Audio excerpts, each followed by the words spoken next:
Hey guys, welcome to the Chad Prather Show's Monday.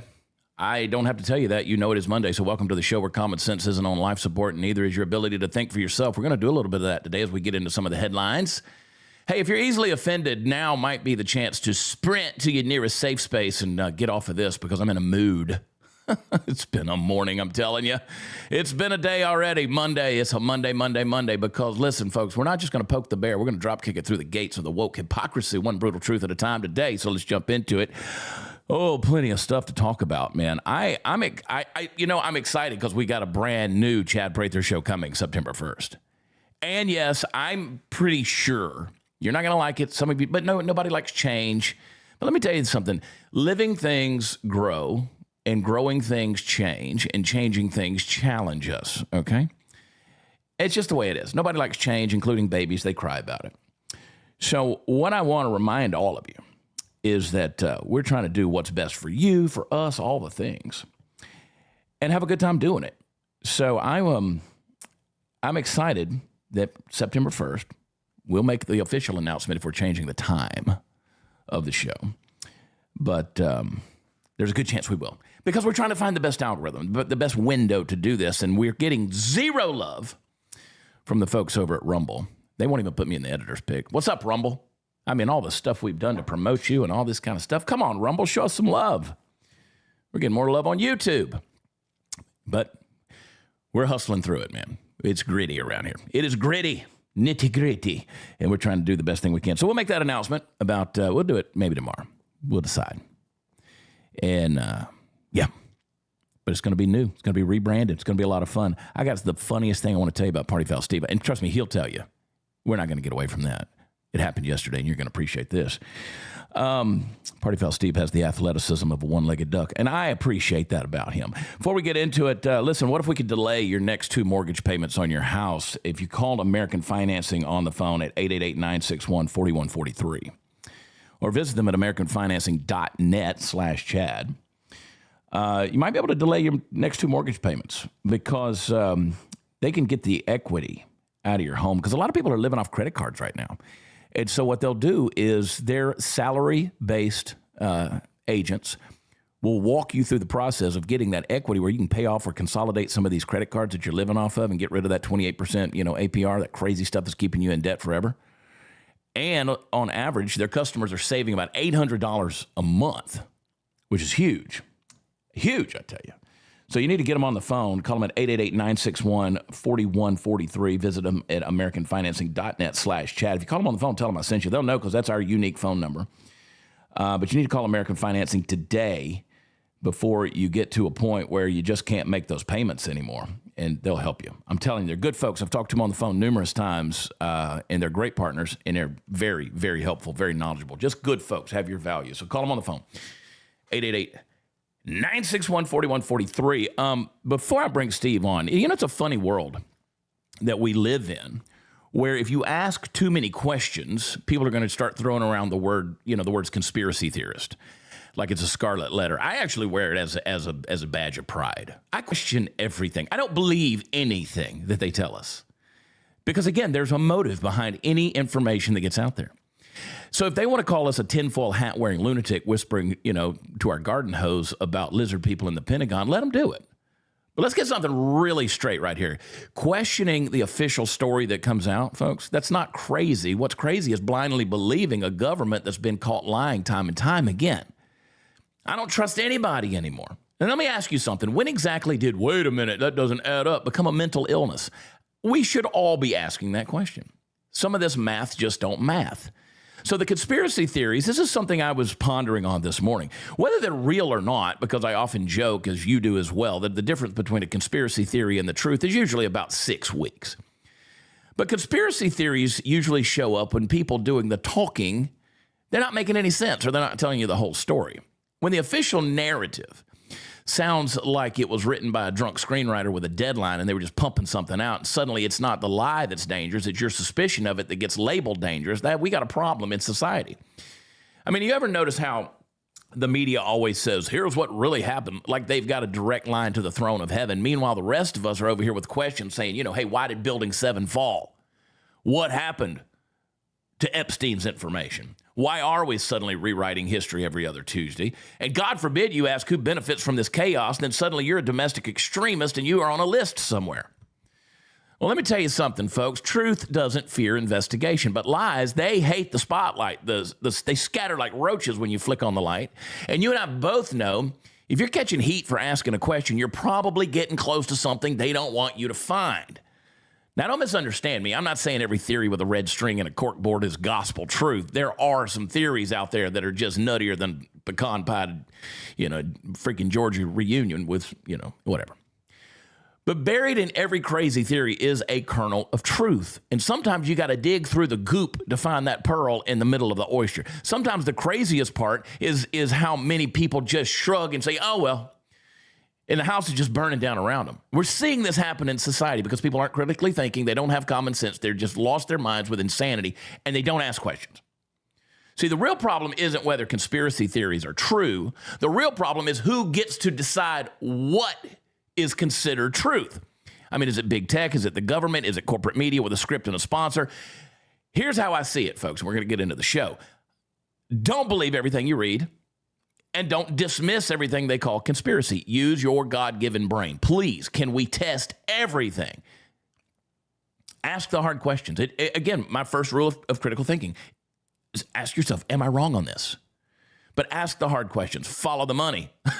And never forget today's conspiracy theory might just be tomorrow's headline right after the apology on a 6-point font on page B17. So keep your eyes open, folks. Keep your head clear. Keep your heart anchored in truth, because in a world full of manufactured reality, discernment, it's not a luxury. It's a weapon, and around here we're going to keep it fully loaded. All right? Just take that for what it's worth, and I'll get to my point on all of that here in a minute, because we got a lot to get into. But before we do, bring on my buddy, Party Foul Steve. Buddy, what's up, ding dong? What's going on today? Let's talk about what happened yesterday. It's a happy, happy day. Steve was a hero yesterday. Hey, yeah, there's no video to prove that I wasn't. So everything we say, you can make the narrative however you want it. There's no video. You were a hero. Steve made a little boy's day. And if you saw it on social media, Steve caught. Yes. Caught is a loose interpretation of what you did with a foul ball at the Houston Astros game. We were sitting in row 15. There's a little boy right there. Look at him. There he is. He didn't know he's going to be famous. We asked permission, by the way. We went up and talked to his dad, and we said, is it okay if we post this? And they said, sure. I don't think they knew what they were getting into. But this was row 15 in our section there, 122. Astros suck right now. They're basically a glorified AAA team because everybody's hurt. I think they got 19 people on the injured reserve. Thank God they've been winning enough games that they were way out in front. So they're coasting. But it's interesting. So it was one of those foul balls that goes way back, hits the thing above us, the mezzanine, and then it bounced back. So you always watch the back of your head when those balls are coming back. Well, here it comes, man. It hit about 4 rows back behind where we were sitting right there. Took a bounce towards Party Foul Steve, and gracefully, Steve stretched out his body and wrapped his fingers around that baseball as it bounced towards him. Actually, what happened is the thing started rolling down towards him, it was kicking around in the seats, and Steve was bound and determined to get it. Now, I want to remind everybody this, or tell you this. Just 2 innings prior to that, somebody hit a home run, and they threw the ball back on the field. They were playing the Oakland A's. So somebody in left field threw the ball back out there, and Tony said, I'd keep the ball. That's Steve's wife, Tony. She said, I'd keep the ball. If I had it, I'd have to keep it. And Steve grabs the ball. He almost falls down, almost trips over himself because he was bound and determined. He was fighting people off. You cradle that thing like a baby chicken. Tucked it in your armpit, meant nobody was going to get it. You did this little number here and fell back into your seat. And then you turned around immediately, and this kid was about 2 rows back, and you just heaved it right into his chest. Okay, first of all, I'm gonna tell the truth on this. And the kid made a great catch. Yeah, he did make a great catch, but I have to tell the truth. It was every move that I made. Every move I made was a defensive move. I didn't know where the ball was. I was just trying to get out of the way, and boom. And when I did finally see it, it was I made a decision. Am I going to go over the back of the seat and grab it or wait for it to roll down to me? Fortunately, I made the smart decision to let it roll down to me. And yeah, I grabbed it. And this is like, it's happening like it's slow motion, but full speed. And I had all these thoughts going through my head. If I keep this, if this is on TV, I'm a butthole. And I thought all these things. So when I turned, there's a kid right there. He had a glove. little kid. He had that look on his face, and I just had to boom. It was no second. There was no second guessing that. No. It's that family was there. It was Kids Day, and it was. We grew up going to back when it was the Astrodome and stuff. But me and Tony raised our kids, going to baseball games right there when it was, the Enron Field, Minute Maid, and now Dyke. And so all our kids, and I was like, all our kids are grown. We didn't have any grandkids with us. And there's a kid right there. And boom. I caught a little flack that I didn't give it to Tony, but exactly, she would have done the same thing. So it's all good. She would have done the same thing. You did a good thing. And the whole stadium, obviously you were on the Jumbotron there because the whole stadium erupted in applause for Party Foul Steve. They did applaud. I searched everywhere for videos. I just couldn't find one. Yeah. So if anybody has a video of that debacle, because it was a debacle, I was scrambling. Yeah. So. And there it is right there. The Mariners are popping back into place. They're 4 games back. The Rangers won yesterday against Atlanta, so they moved up. So the Astros are kind of on cruise control. They better get some people back. They got no hitters in the lineup. I mean, they got Altuve, they got Christian Walker, and Devon maybe on a good day. But it's brutal, bro, brutal. And listen, I'm a homeboy. I like the Astros and the Rangers. People get mad at me for that, but I pull for both teams because I've lived in both places. Except when they're playing each other, I lean Astros. Yeah. I grew up on the Astros. So yeah, I catch a lot of flack. But I was, talk about baseball. I grew up playing baseball. I was I wasn't like the last guy to go on the field. Usually there was one other guy. So I was like the second worst person on the team. Yeah. So I rode the bench a lot, but it's athleticism in baseball was not my forte. You did good. You did good. I was proud of you, man. We had fun. And let's talk about what's going on in Texas, first of all. Before we get into that, I want to tell you about our friends out in Levelland, Texas.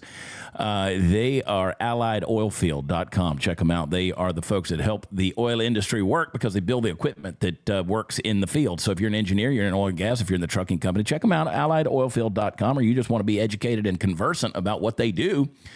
Head over to AlliedOilfield.com. They're a great partner of the show. They build the equipment. They've been innovators for over 2 decades. They are phenomenal guys. We love them.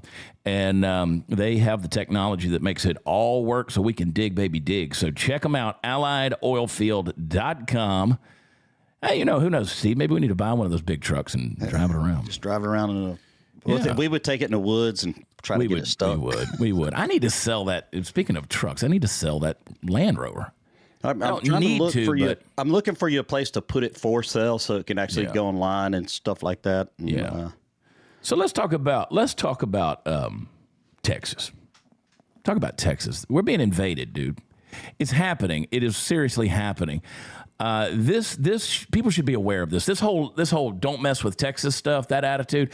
I've said it for years now. It pisses people off. You don't want to believe it. We walk tall around here. We stick our chest out and our head up. But let me tell you something. Texas ain't the Texas that most Texans think it is anymore. It's just not. Texas is the #1 state, the fastest growing amount of new Muslim mosques. That's in the entire country.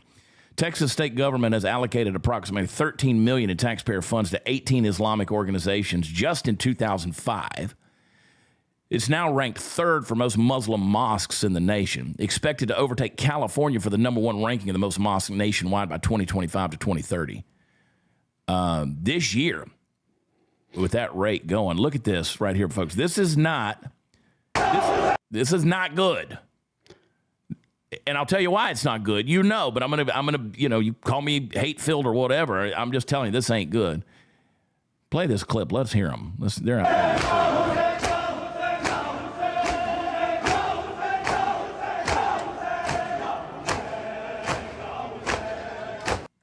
Yeah, that's Texas, folks.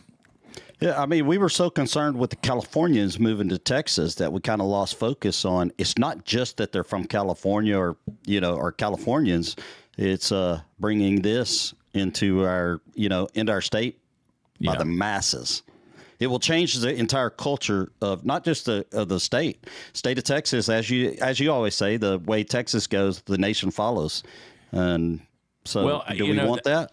I've said it historically, but I don't know if the nation follows, but so goes Texas. So goes the nation. I mean, I'm just telling you, we are a pulse point for that. But we're built. Let's be real clear. Obviously, America, we're built on the principle of religious freedom, separation of church and state. However you want to argue that deal, I don't agree with it, and I think a lot of people misinterpret that.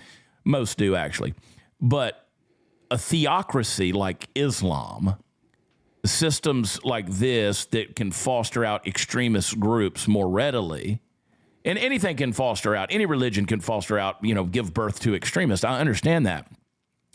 But Christianity doesn't promote that. Islam actually does promote radicalization. And that doesn't, political Islam that wants to integrate mosques with the state, that's going to clash with our constitutional structure every single time. We believe in free speech. You can't criticize Muhammad. You can't criticize him. They don't believe in that. That's not free speech. They punish that. They will actually come after you for that. And, here you got Texas Muslim Capital Day. They had Pakistan Day they established in this latest legislative session there in Texas. This really ought to piss people off. They're now proceeding to honor. This is in the Texas legislature. They're going to honor Ramadan and other Islamic holidays. When you have Islamic law in some countries that allows punishments like amputation for theft, flogging, stoning, death for certain crimes or behaviors like apostasy or adultery,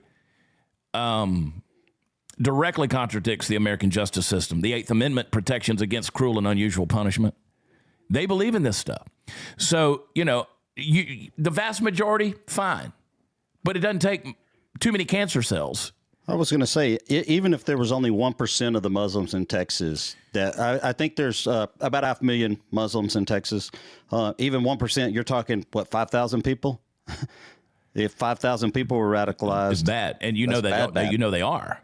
I'm just calling it the way it is, man. Any ideology, whether it's Islamic or anything else that promotes violence, is going to undermine the Constitution. It's a problem for any state. So we've already seen the implementation of things like Sharia, the desire with the epic cities, things like that. They're wanting to implement Sharia law. That doesn't fit the U.S. or the Texas Constitution.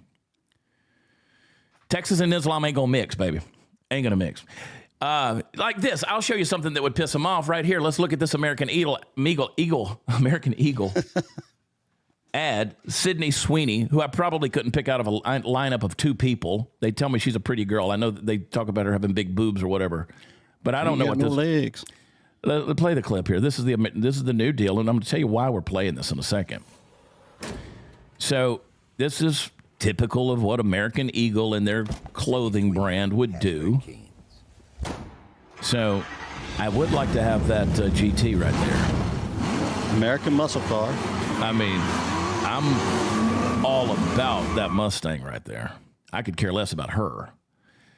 But American Eagle shares have gained 10% today after unveiling a new ad campaign fronted by Sydney Sweeney. Now, I can't tell you anything. I don't know who she is. I guess she's an actress, right? I have no idea. So she's an actress. Now, I'll tell you why I like this, because they bring up this point here in this tweet, is how this is an affront to the ad campaigns of these woke companies like Jaguar, who lost market share when they came out and, started dudes dressed up like women and stuff like this. Take note, Bud Light. This is how you sell a car. This is how you sell a pair of jeans. This is how you sell a beer. This is how you sell motor oil, for crying out loud. Can we please go back to the days where you're like, oh, are you telling me sex? So this is not about sex. This is an attractive woman, a well-known woman, in an ad campaign with an American muscle car. I'm all for it. I'm down for it. Bring back the calendars, whatever. Hang them up in the garage. And not this. Not this. You're like, well, can we not have any of this? No, you can't. You're going to have an ad campaign for everything that's out there. Can we at least have something This is Jaguars deal. Yeah. And so I'm sitting here going, can we have something that screams, men are men, women are women, and sex sells? Remember all the old beer commercials? Those were, they were fantastic. Yeah, they were manly. It tastes great. Less filling. I mean, makes me want to drink a Miller Lite right now. And I don't like any of that stuff. But look at this. You don't sell a car. Just stop it. Who are you appealing to here? And it's a shame, too. I mean, are we going to see, as we enter into where you got football season just right around the corner, are these the kind of ads they're going to play during, I hope this gladiator type sport? I hope so. So Dennis Miller, Saturday Night Live, great comedian, Dennis Miller, he was on the show years ago, and he told me, because we talked about his stint of doing Monday Night Football, and he said, the problem is they ran me out because they were going in a woke direction. He said, football is about gladiators. They're just busting each other's heads, and girls are running around on the sideline scantily clad. It's gladiators. You're in the Coliseum, let's go. And they've made it where you can't hit the quarterback, and then Colin Kaepernick's kneeling for the anthem, and, calling cops bad and all these kind of things. And, it just pisses me off to see it. So I hope it's bringing it back. And I'll tell you one of the reasons why is because it pisses the liberals off. Like, you want to talk about cry, lib, cry. Like, take a look at this. There's some people, these white liberal women. They are the ruination of this country. They're having a problem with the whole Sydney Sweeney thing, I guess, this American Eagle. Play this clip. Just watch this lunatic retard. That's too woke because crank her up. I will be the friend that's too woke because those Sydney Sweeney American Eagle ads are weird. Like fascist weird. Like Nazi propaganda weird. My body's composition is determined by my genes. Hey, eyes up here. Sydney Sweeney has very genes. Genes are passed down from parents. I want to hear, hang on, pause it real quick. I want to see people in the chat. Like, are you offended by this? Like, okay, it's a little, Okay, I'm actually okay with that kind of ad. Sex does sell, but I'm not going to go buy that brand of jeans. No, of course not. But I would rather look at that than what you got on the screen right now.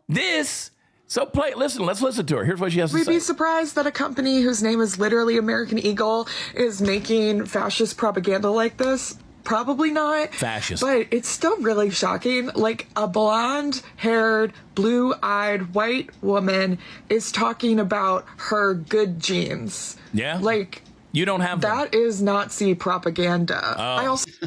Listen, if these two women, let's say they were walking down the street, me and my wife were walking down the street holding hands, and we passed by this one right here. My wife's going to squeeze my hand for one reason, and we're going to pass by the next one. She's going to squeeze my hand again, but for a different reason. And I know exactly what she's saying by the squeeze of that hand. You got to look at this. Well, first of all, you got the flag back there, which tells you everything. The fruit doesn't fall far from the tree. You got the septum ring right here. You got, more chins than a Chinese phone book. And this girl, I'm like, and you're gonna say, oh, because she's picking her genes, it's a play on words. Yeah. And you're gonna say this is Nazi propaganda. This is how far off these people are. I mean, look at that. And American Eagle probably does not make jeans in her size. Just, Well, I hope we never find out. So, she's talking about the Calvin Klein jeans. Look at this face. Look at this thing. I mean, this is, look at that. You're like, you're being mean. Damn right I am, because I'm sick of this nonsense being normalized. You know what? And listen, I'm telling you something. If you have a problem, if you have a problem, men out there, because a commercial comes out with a girl that, you can see her cleavage or whatever, get over yourself, please. I mean, this is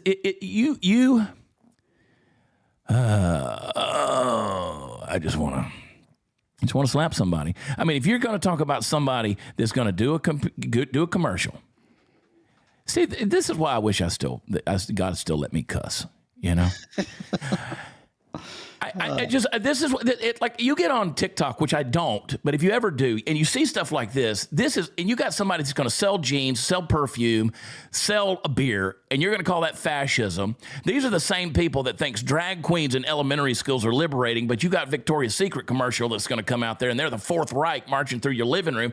And if you got a problem with stuff like that, you got a lust problem. You need to talk to God and deal with that. But let's be honest. What people like this really mean is we hate anything that reminds us that we're not in control of the narrative. Because when sexy, confident people sell products, they call this oppression. But when government-funded, ideology-drenched propaganda is going to tell your kids to question reality and boys can be girls and girls can be boys, they're going to call that progress. Bullshit. They've taken the word fascist, which is a term that once described actual dictators who imprisoned dissenters, and watered it down to mean something I don't like that makes me feel sad and insecure. Listen, fat ass, you clowns think capitalism is tyranny when it appeals to desire, but you're going to cheer on a bureaucrat elite using censorship, coercion, deplatforming, surveillance because it's dressed up in rainbows and fag hashtags. Here's a truth bomb, lady. Sexy commercials might sell you a fantasy, but the real fascism is the coordinated effort to shame you, silence you, control you, tell you how to live, think, speak, even feel, all in the name of tolerance, which you don't have any, fat ass. You want to talk about manipulation? Look at the state-funded morality police masquerading as activists, and you have to look no further than TikTok. Listen, you guys, you are in a cult. It's ridiculous. So yeah, bring on the commercials. I like the commercials. It's good. It's a good commercial. Look at that potato head right there. Good Lord, Steve. And I'll tell you what. You know what? I loved seeing that guy, that former Marine. You said you can't be an ex-Marine unless you got kicked out, but you can be a former Marine, right? Yeah, you can be a former Marine. So or, the argument is once a Marine, always a Marine. But I don't walk around with all my Marine Corps hats and patches and. Yeah, you know, all that kind of stuff. It's a part of my life, but it was not my life. So this guy, all right, hot seat, Todd, take it easy. Todd spent the next 30 minutes telling us about being an Army boy. Yeah. I love you guys. He did it a minute or two longer than I did. Yeah. So this was the stabbing incident. This guy runs around Walmart stabbing 11 people. How do you get to 11 people stabbing? You just run around sticking them with a pocket knife. He went early in the morning with his old people, I bet. And so this gentleman right here, he's a hero. He comes out, pulls his gun. It would be hard for me not to pop that guy. I think I probably would have. Yeah. I'm glad haven't been put in that situation. Yeah. So this guy, Derek Perry, good on you, sir, pulled a concealed firearm, held the guy at gunpoint until police arrived. He stabbed 11 people. Yeah. That's 11 charges of terrorism and assault with intent to murder right there. Yeah, good on him and all the people that kind of gathered around and took action until the police got there. But the sad thing is it's Michigan. And if that guy, if Mr. Perry there would have pulled the trigger, he'd be the one going to prison. Yeah. Because in not Kathy Hochul, in Gretchen Whitmer's state, you're going to have crap like that. And this is cool. I love to see it. I wish well for the people. I mean, you got to keep your head on a swivel. I don't like going into public, dude. Yeah. I don't like going into public. I mean, he pulled a gun. He had it concealed. You know, permitted, whatever. Somebody said. Whenever you see the guy in the purple shirt, when he came up beside him, really close to him, that worried me for a second because I thought when I first watched the video, I didn't have the sound on, and I thought he was going to try to go after the guy with the gun holding, that guy off. He might have caught an elbow. Let me tell you something. If that's me in the parking lot, that guy's getting hurt. No. He's getting hurt one way or another. I mean, some things are worth going to jail for. They're worth being detained. He did it with a buck knife too. It was just like a regular light blade. He's going around with his. It was a folded blade, wasn't it? Yeah, folded blade buck knife. Hunting knife. Mm. You got your knife on you right now, don't you? Yeah. I mean, it's within reach. I'm not going to show you what I got over here because it'll get us banned on YouTube. I can show a knife, right? Yeah. Right. I mean, we're just talking about steak here, dude. But Ron DeSantis, Governor Greg Abbott here in Texas, sir, would you please, can we quit pussyfooting with the Muslims here? Could we go back to doing, when I was running for governor, maybe I should run for governor again. No.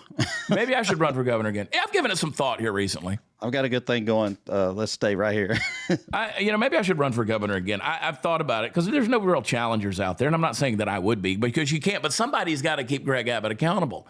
Because for those of you outside of this state, let me just tell you, Greg Abbott, he's not what the reputation makes him out to be. So while he's pussyfooting with the Muslims, we used to joke about it, but it's true. Every time Ron DeSantis would do something, 5 days later, Greg Abbott would do the same thing. So he was like a windsock. He would just, put his finger in the air, see which way the wind was blowing. He spends $25,000, $30,000 a week on polling.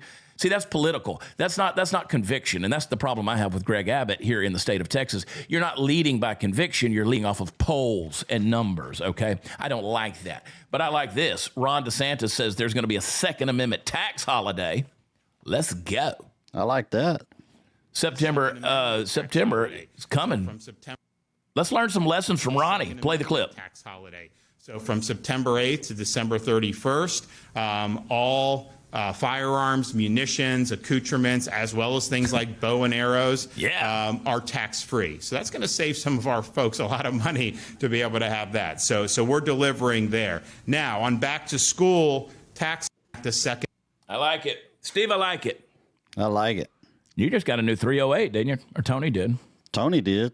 She's ready for hunting season. I'm down. Right. You know something that, talking about keeping your head on a swivel. And you should. Like every time I'm in public, dude, I'm looking around. Yeah, and I know you are too. But this is the thing. Nobody's talking about this in the media. And this was Cincinnati. This mob of black folk jumped on these. I don't care if they're black, white, gray. I don't care what color they are. They are thugs. I mean, that's the right word here Colin used, thugs. Jumped on this couple, this white couple. And the reason it's significant, you're like, what is it about race? Because it is. Because this was racially motivated. And just call it what it is. This was racially motivated. They attacked these white people, jumped them, and the media don't want to talk about it. They beat the shit out of this guy. And then this girl's going to come up, and now she's going to put a kick in there. I mean, tell me. To me, that's all attempted murder to me. When you got somebody and you're beating them down like that and stomping feet, they ought to charge them all. Every one of them. And you got them right there on camera. This woman's beaten senseless. And, what are you going to do? I mean, this is ridiculous. You got blood coming out of her mouth. Now, looks like maybe they were coming to try to help her after it was done. Yeah. So good on them. Yeah. I mean, thug's going to thug. It don't matter about your melanin. Yeah. I mean, I don't care if you're white trash or what you are. There's some people out there that I don't want to be around because they're looking for trouble. No stories. Look at this. This is into wokeness. No AP, no Fox, no PBS, no New York Times, no NPR, no ABC, NBC, CNN, WAPO, or MSNBC. No, because it does not fit the narrative of... But now flip the script. They'd George Floyd the hell out of this if this was flipped. Yeah. And you're like, see, this is why I say at the beginning, I'm tired of just not talking about things because of you're going to get censored, you're going to get deplatformed. If we don't start calling this society and the sickness that's in it and tell it the truth, we're going into a slippery slope, a downward spiral. And you're not, you know what? You're going to live in a world where you don't have good Samaritans that come along and help. You don't have guys in Michigan with a concern. Now, I just showed you a black man who was a hero in Michigan. But then you flip it over here and it's like, what is going on here? What do you want to blame? You want to blame the fatherlessness? I mean, when you got 70% fatherlessness in the black community. And you know what? I can talk about the white trash. I can talk about, and you guys know the difference. You know the difference.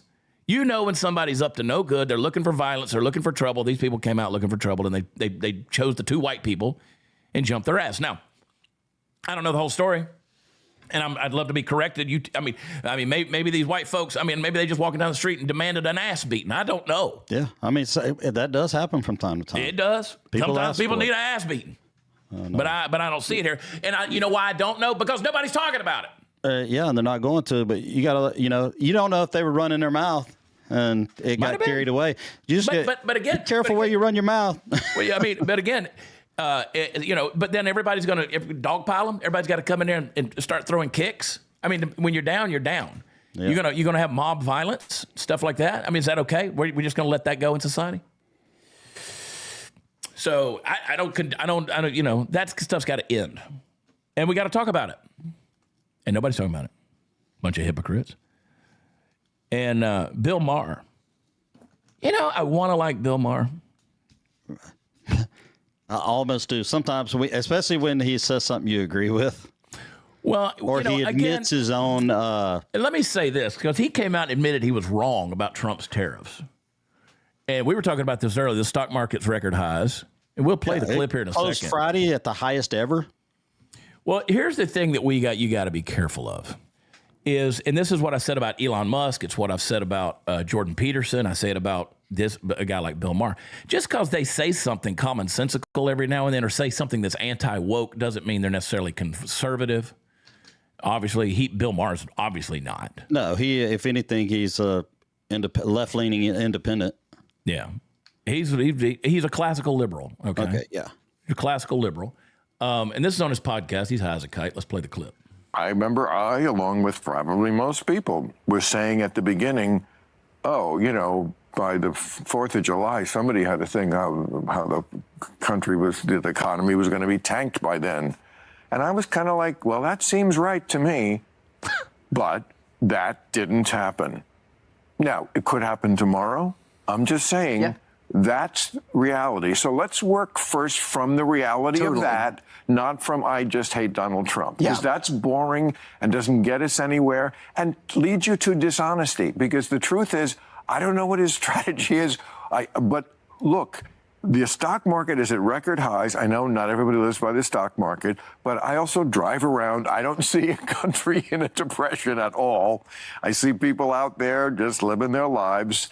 And I would have thought, and I got to own it, that these tariffs were going to fucking sink this economy by this time, and they didn't. That's so, you know, how do we deal with that fact? Because that's the fact. So let me say this, and I want to go back again. The number one rule we have around here on the Chad Prather Show is Chad's never wrong.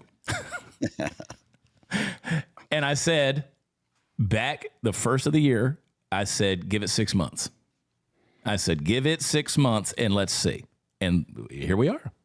I think you have to do that with every policy change and policies made. You got to give it time to see how it's going to, you know, react. Good on Bill Maher for at least coming out. And again, the left is unbending. Like they refuse to, by and large, admit when they're wrong. Because they're not critical thinkers. They are groupthink, group speak idiots. And here's Bill going off on the left. Here, play the clip. Your shot doing nothing, not engaging, has zero chance. Yeah. Mine, this guy, I'm telling you, I know this cat a lot better than I did before. He's a people person. He talks to people. You have to keep the lines open. The stupidest thing the left does, and this dinner is a perfect example of it, is having this attitude toward the right that we won't even break bread with you. Yeah. We are so far above you that we won't even sit down at the same table. No, I mean, look, that is their attitude, and that makes me sick too. I'm glad I break bread, and what makes them hate the left so much. They think that they're deplorables. We're deplorables, and you won't even sit down to dinner with us. Well, good luck. See how far that gets you. Your shot doing. You don't build a society like that. You just don't build common decency like that. So good on him. Good on him for doing that. That'll drive the people on the left to stop watching him. They'll watch him because they can't. Well, I wish I don't know. They're watching him now. I don't know that they're watching him now. As soon as it's something they don't like, they're gone. Let me refer you back to Exhibit A. The crazy lady with the septum ring bitching about Sydney Sweeney in a blue jeans commercial. Okay, they see it and immediately it becomes fascism. So when a guy like Bill Maher has, Dave Rubin on, or he has who is also a classical liberal, but got his eyes opened up to the progressive woke ideology and turned away from it, and he has Charlie Kirk on. They hate his guts for it. They go after him. So I don't think they're listening now. I wish they would. Speaking of Trump's over in Scotland. I like this. You see the Golf Force One, the new armored golf cart. I need this in my life. Was he in that golf cart, or was that just like security in that golf cart? I only saw pictures of it, so that's good looking little Can-Am there. That's not a golf cart, but you know what I mean. It's a side by side.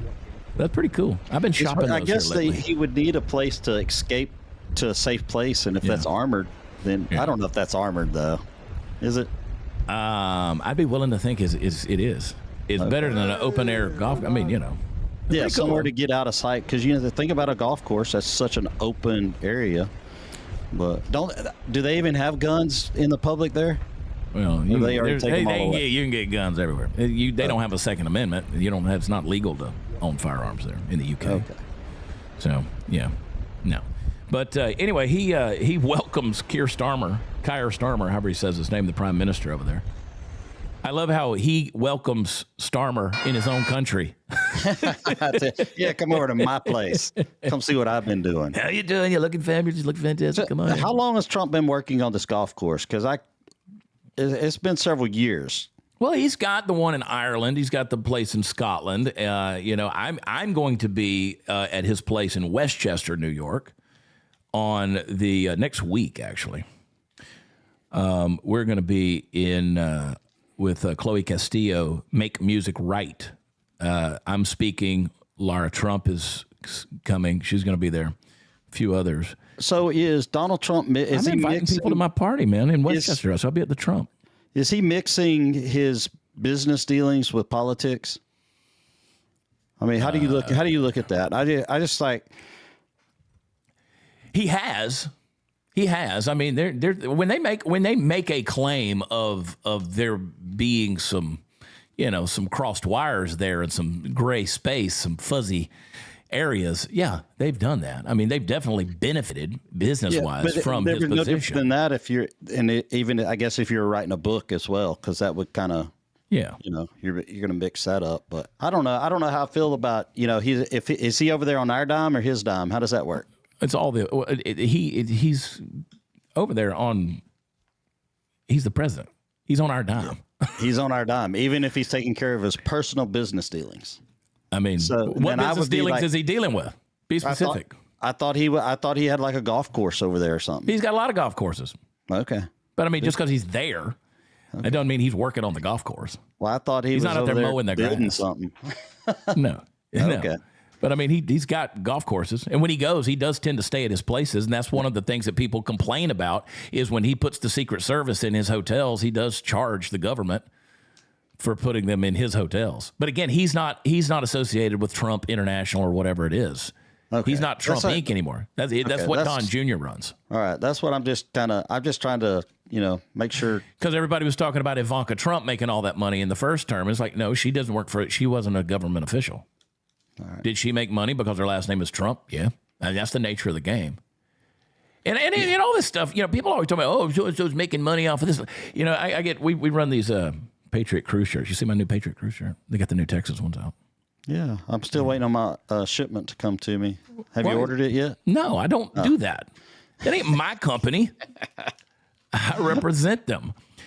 But that's how we fund things like podcasts and, getting them down the road. That's how we do these things is we have sponsors on the show and they run ads on our social media. And I catch grief for that. Talking about Trump. I mean, you're doing business.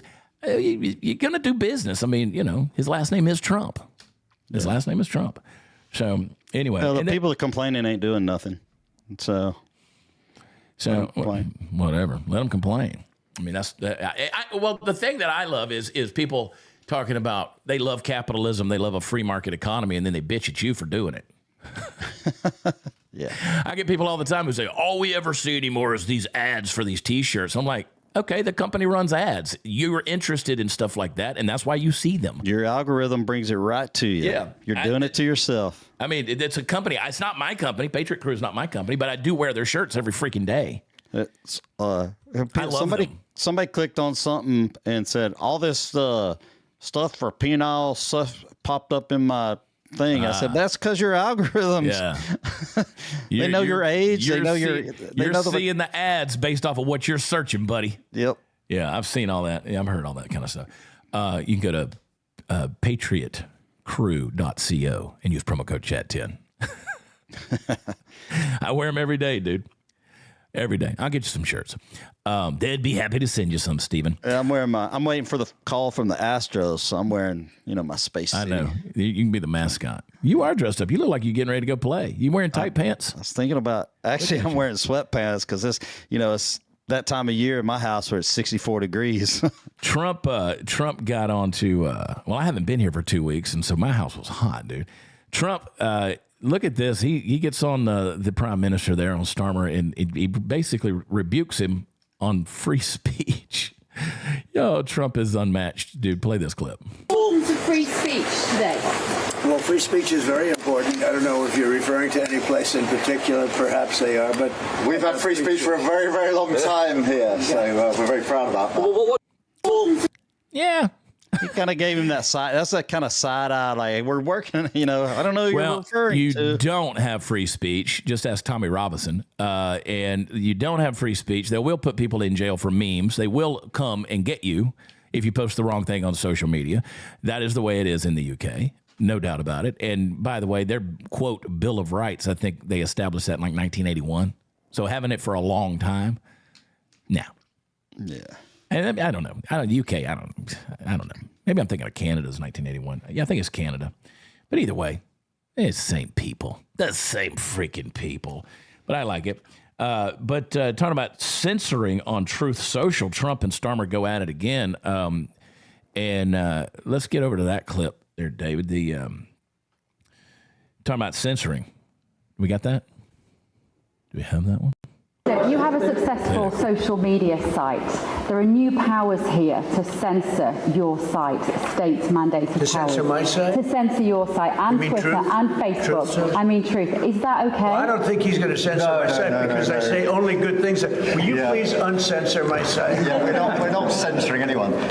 We've got some measures which are there to protect children, in particular from sites like suicide sites. We've had too many cases in the United Kingdom of young children taking their own lives, and when you look through their social media, they've been accessing sites which talk about suicide and encouraging, if you like, children down that road, and that is what we want to stop. It's nothing about censoring free speech. But that treats all adults like children. This country is proud. But that can treat all adults like children. Free speech in this country has been for a very long time. We're very proud of it. When they're trying to explain something, they get back on their heels like that. They're spewing crap. The dude's lying about free speech. You speak the truth in the UK, and I'm telling you, you're getting arrested.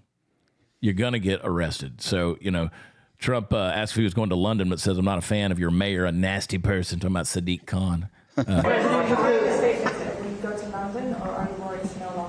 About what? Will you visit London during the state visit? I will. I'm not a fan of your mayor. I think he's done a terrible job, the mayor of London. But the nasty person, I think he's done. I think he's a friend of mine, right? No, I think he's done a terrible job. Yeah, but I would certainly visit London. Yeah. He's a friend of mine, but Trump's like, he's still a nasty person. Yeah. Because, a nasty person is a nasty person. I mean, Trump doesn't give a shit. No. He just doesn't. I mean, when you come in there and, you're swinging your balls, I mean, this is the deal. But, UK's gone the way of freaking communism, socialism, Marxism, progressivism, wokeism, fill in the blank, all the labels. They've embraced it fully, and Sadiq Khan's a piece of trash.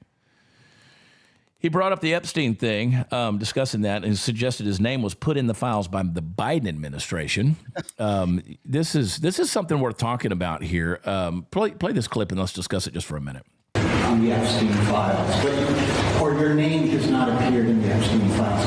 But doesn't the AG have to tell you if your name is... Well, I haven't been overly interested in it. It's a hoax that's been built up way beyond proportion. I can say this, those files were run by the worst scum on earth. They were run by Comey. They were run by Garland. They were run by Biden and all of the people that actually ran the government, including the auto pen. Those files were run for 4 years by those people. If they had anything, I assume they would have released it. The whole thing is a hoax. They ran the files. I was running against somebody that ran the files. If they had something, they would have released. Now, they can easily put something in the files that's a phony. Like, as an example, Christopher Steele, a person you know well, happens to be from your country.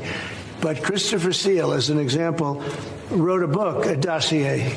We call it the fake news dossier. And the whole thing was a fake. The whole thing was a fake. They can put things in the file that are fake. But those files were run by bad, sick people. If they had anything, why didn't they use it when I was killing Joe and then he gave out because he was 25 points down?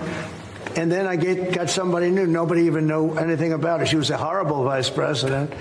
She was a border czar, but she never went to the border. She never once called a border patrol agent to find out how we're doing. But she was the border czar. Her name was Kamala. Nobody knows her last name. It was Harris. But nobody knew her last name. Stop it right there. Trump's always going to get savage on everybody. So let's talk about that just for a second, because this is something that I have said from the very beginning. There is no, quote, list. I've said this over and over again from the very beginning, because again, you might have files, but you got to be able to bring charges. You got to be able to bring evidence, because somebody might be a scummy person that associated with Epstein or Diddy or anything else. I mean, they didn't need Epstein to be perverts. They've been doing it, and they're doing it right now. But here's the thing. You got to be able to bring evidence, because saying somebody's a scum person like Diddy, we just saw this play out in the Diddy thing. Yeah, Diddy might be a scummy pervert, but that doesn't mean you can prove these things that you're accusing him of in the court of law. So we can't say, well, there's this list. That thing has been corrupted so many different times. And that's not me trying to protect Trump. If he's on it, let's see. Let's see what the evidence is on. He went on to say that he's never been to Epstein Island, and Bill Clinton's been there 28 times. And I that's reasonably known fact. Yeah. I mean, I have no speculation ever whatsoever that Donald Trump, I mean, if you know the history of how he kicked him out of Mar-a-Lago in 2012 and all the stuff that was there, I mean, they could have used this stuff against him. I mean, my God, they floated pictures out there of them socializing millions of times. We've all got the pictures etched in our brains. If they had anything on Trump of any type of evidence, they would have brought that out. I mean, they just would have. You know that. Listen, I'll give you a good example. Good example of what Trump is trying to say here about the hoax thing. Now, he's not saying that what Jeffrey Epstein did was a hoax. He's not saying that. He's saying that what it's become is it's reached hoax proportions in terms of how they're trying to just accuse people and politicize it. And that's a fact, because I just know human nature. And the left wasn't talking about it at all until this thing popped up. And now they're like, oh, let's use this, because, I mean, they're drowning in the polls, ranked about 35%. But here's the example I was going to give you. So a couple of years ago, Jesse Payton, who opens for me, he was going to do his 1,000th show, and he was doing it down at the Houston Improv Comedy Club. He wanted me to come open for him because it was his 1,000th show. And I've given Jesse a platform for all these years. And the GM down there said, Chad Prather is not welcome in this club. News to me. I didn't know this. And I said, why? And so Jesse dug in, and the GM down there, he told him, he said, he harassed one of our waitresses in 2017. That was the last time I was there. He said he harassed a waitress. You were there when we did that show, because it was me, it was Brian Hayner, it was Michael Loftus, it was Reno Collier, it was that Eagles of Comedy deal. You think I remember that? No, but I mean, you know, you've been on the road with me for over 10 years. You know, I've never harassed anybody. Yeah, you've never harassed anybody. I mean, we tip everybody. We tip the waitresses. We tip the sound people. We tip the bartenders. We tip everybody. I mean, we leave. What's our rule on the road? When we leave a place, we want them to want us back. Yes, that's our rule. We're as friendly as can be. Always do. Yep. And so I was like, this is news. I said, find out more. And so I sent the guy an email, and I said, I just ran for governor in this state for almost 2 years, and no one brought up any accusation of that nature against me ever. Tell me what it is you know that the rest of the world doesn't know. Tell me what you're thinking. And he didn't respond to me, but he sent Jesse an email saying, I don't need this shit. The problem is he's a woke piece of garbage, the GM, and he doesn't like my brand. Okay, that's fine. Just say that. But don't come up with this whole, you harassed a waitress back in 2017. What? You're making this stuff up to get away with it. Just like when they canceled me in Kansas City because the guy was getting too many nasty grams from people in Florida because I'm the biggest racist in the world or something like that for talking about Kamala Harris. They make these stories up in order to get people talking about this stuff. And that's what is going on with this Epstein thing. Yeah, it doesn't matter if it's true or not. Right. All they do is say it. You just make an accusation. Everybody will believe it. That's right. You just make an accusation. J.D. Vance addressed it. He talked about the Epstein files, and this is what the vice president had to say. Hi, Mr. Vice President. Julie Carr-Smythe from the Associated Press. I guess I'm going to be that person. There are some protesters outside accusing the GOP of protecting pedophiles, and we're wondering what you think are the reasons the U.S. government should shield the client list of Epstein from the public, and what you have to say about any relevance to that here today. Well, let me say just a couple of things. First of all, the president has been very clear. We're not shielding anything. The president has directed the attorney general to release all credible information and, frankly, to go and find additional credible information related to the Jeffrey Epstein case. He's been incredibly transparent about that stuff, but some of that stuff takes time. You've got to assemble that stuff. You've got to compile that stuff. You've got to redact some victims' names so that you protect the victims. But the president has been very clear. He wants full transparency. He's asked that from the attorney general, and I know, because I talk to her all the time, the attorney general is hard at work on that issue right now. But I think I got to make an observation that there's an interesting thing about this case that the American media seems to totally ignore. For 4 years under Joe Biden's Department of Justice, the media didn't give a damn about the Epstein files or about the Epstein case.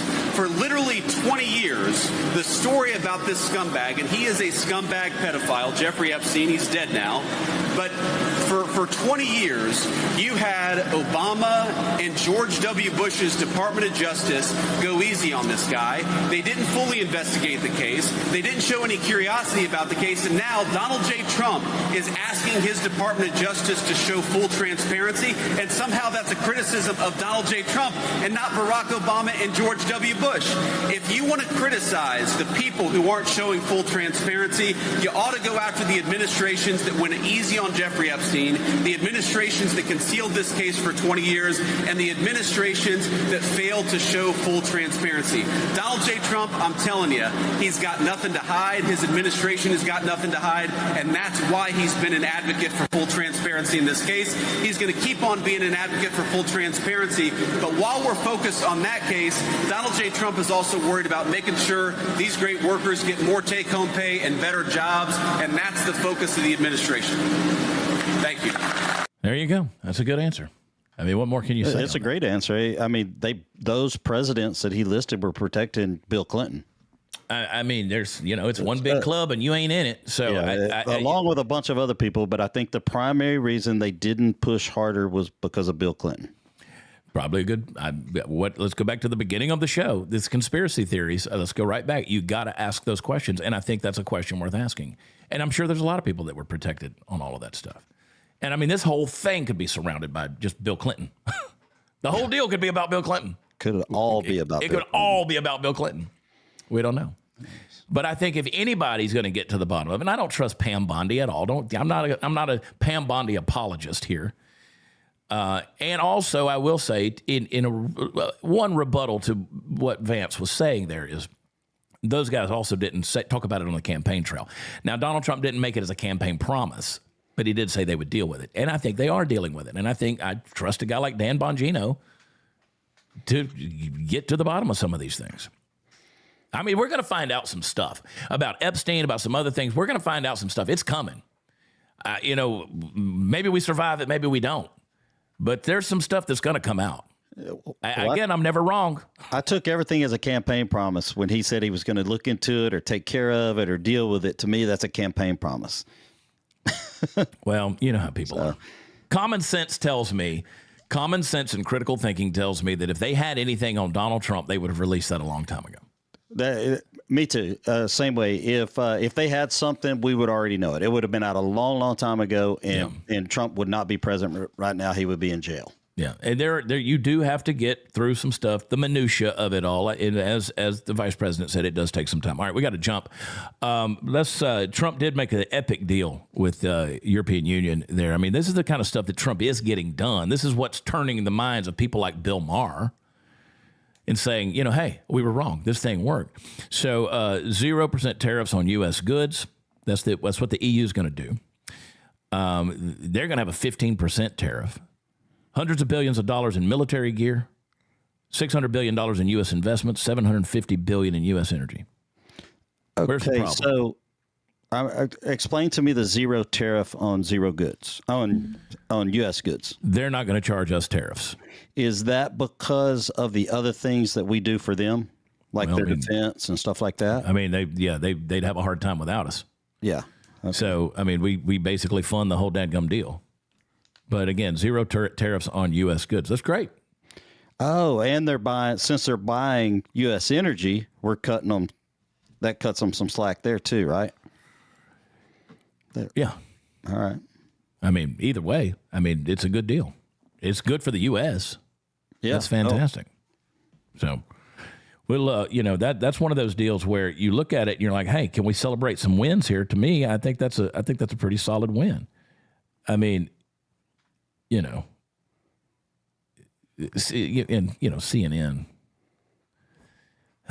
Scroll down to that little clip right there. That's too long. I don't want to play that thing. CNN sucks. It was CNN any airtime. I mean, listen, he closed the border. The tariffs are working. The stock market's through the roof. We got a long way to go. We got a lot of stuff to do. But again, the man can get the job done. I want to say they said 0 people came across the border. That means correct. 0 people were caught coming across the border, I guess. Yeah. Last month. So it's a good trade deal. All right, Steve, glad you caught the foul ball, buddy. Yeah, I didn't really catch it. I was running for cover.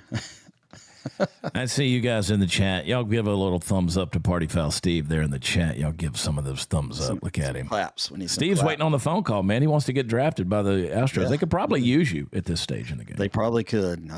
It was sad. You got swept 4 games. That was. They suck right now, dude. They suck. But they're still ahead of the Rangers. With a triple A, they're basically a triple A team at this point, playing in the major leagues. Yeah. So, yeah. Well, all right, Party Foul Steve. We had a good time yesterday. It was a good weekend overall. I was all over the country over the last 2 weeks. I'm glad to be home. And we'll do some traveling again. Next week, I will be in Westchester, New York. I'll be at the Trump back up there for our Make Music Right Foundation that Chloe Castillo, so proud of her, 18-year-old. She's doing a fantastic job, working hard. And but, yeah, we're going to be there, so you can find that information over at her website, Chloe Castillo. And then we got 2 weeks from Fredericksburg. That's coming up. Yep, 2 weeks. And then I'm speaking in Montgomery, Texas, over at, I think that's the Lone Star Cowboy Church. I think we're doing another place, another location. Yeah. We got a lot of stuff coming up. We do. I do have to say, I'm with the Make Wellness, I'm doing really good, but I have a little goal I'm trying to reach in the next 2 days. Yes, the end of the month. Put it up there. Put it up there. Let's see it. I got my,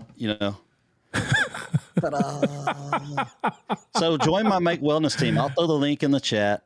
And join my team, not Chad's. If you want to find a link to mine, you can go to watchchad.com. It's right there at the top of the homepage. Get on there. And what's your website, Steve? Right. You can go to partyfoulsteve.com, and that takes you straight to my Make Wellness team. Look at you. Yeah. I got a website. I've had a website for about 15 years now. I want to see what Party Foul Steve. It just goes straight to it goes straight to, you just go partyfoulsteve.com. It goes straight to my Make Wellness. It goes to your Make Wellness store. Look at you. Yeah. Look at you. All right. That's the way. I took down my online T-shirt store because I just haven't. I don't have time to mess with handling T-shirts and all. Well, we're going to bring it back. We're going to bring back our merch deal. We're going to have a whole new line of stuff. We're working on that this week, as a matter of fact, with some new things. Be praying for me. I'm trying to get the book out in the next 2 weeks, trying to get that thing out, make it available. Born for Meaning is the book, and I'm excited about it. I've just rewritten it 3 times because I wanted to say the right things, and I was reading through it the other day. I'm going to be working on it some today, get the final deal done. It's blessing me reading it. It really is. If you've ever gone through anything, you've ever gone through any grief, you've ever gone through brokenness, heartbreak, any of those things, some valleys in life, this is the book you want to read, which that's all of us.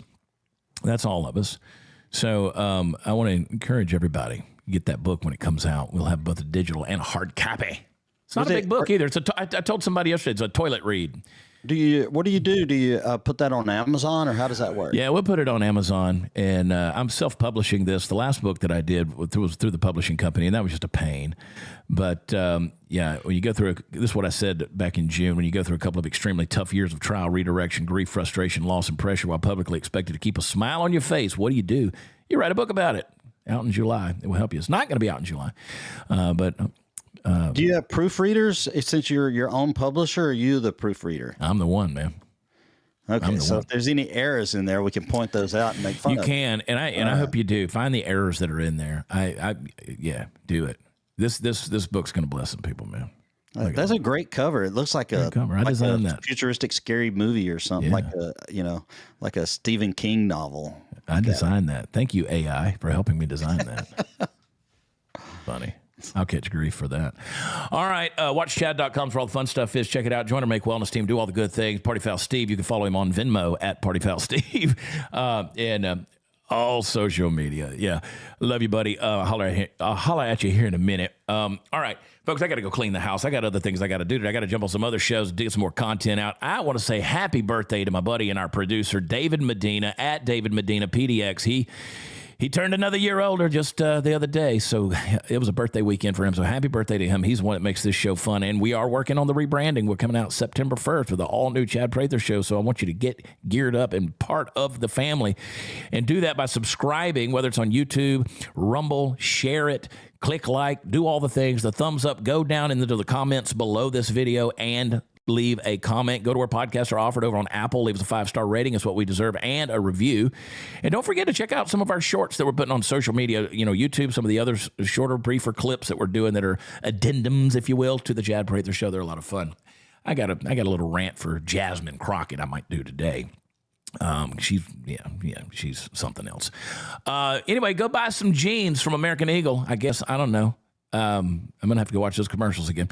Anyway, it's not fascism, folks. Not fascism. It's freedom. That's what it is. It's freedom. And we got a lot of it. So thank you for joining us today. We'll be back with you tomorrow on the Chad Prather Show, same time. And stay tuned for some big announcements that are on the way. We love you. God bless you. Talk to you tomorrow.